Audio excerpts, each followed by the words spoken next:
దృష్టిలోపం ఉన్న మనసుతో లోకాన్ని చూస్తారు, ఊహలతో ప్రపంచాన్ని చుట్టేస్తారు. వీరు సమాజంతో పాటు చదువును కొనసాగించేందుకు, సంబంధాలు కొనసాగించేందుకు పుట్టిందే బ్రెయిలీ లిపి. అందులకు వరప్రదాయిని అయిన బ్రెయిలీ లిపి దినోత్సవం సందర్భంగా దూరదర్శన్ యాదగిరి ప్రత్యేక కథనం ఇప్పుడు చూద్దాం.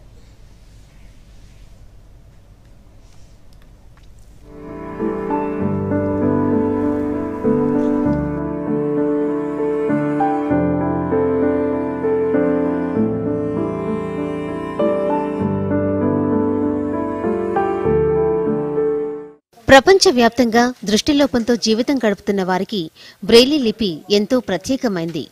అంధత్వంతో బాధపడుతున్న వారు తమ స్వశక్తితో సమాజంలో ఇతరులతో సమానంగా నిలిచేందుకు బ్రెయిలీ లిపి దోహదపడుతుంది. ప్రపంచవ్యాప్తంగా దృష్టిలోపంతో సతమతమవుతున్న వారికి లూయిస్ బ్రెయిలీ తన ఆవిష్కరణతో మార్గదర్శిగా నిలిచారు.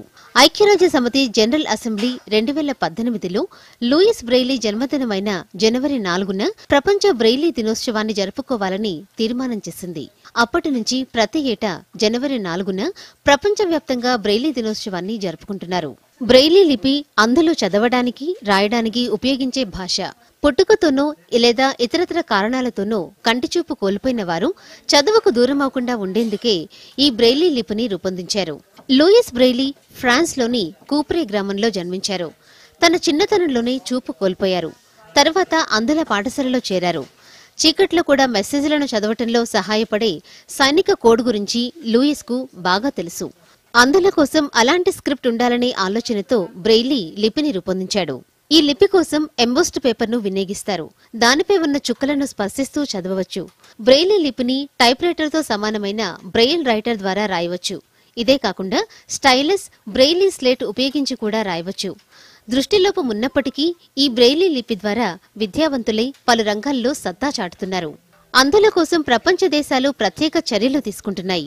మన దేశంలో బ్రెయిలీ లిపిలో భగవద్గీతతో పాటు చాలా పుస్తకాలు అచ్చవుతున్నాయి. అలాగే బ్రెయిలీ బొమ్మతో ₹2 కాయిన్ను కూడా ప్రభుత్వం విడుదల చేసింది.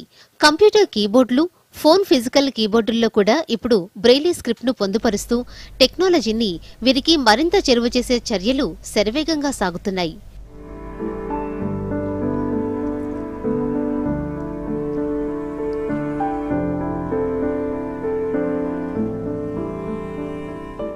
Bureau report, Doordarshan news.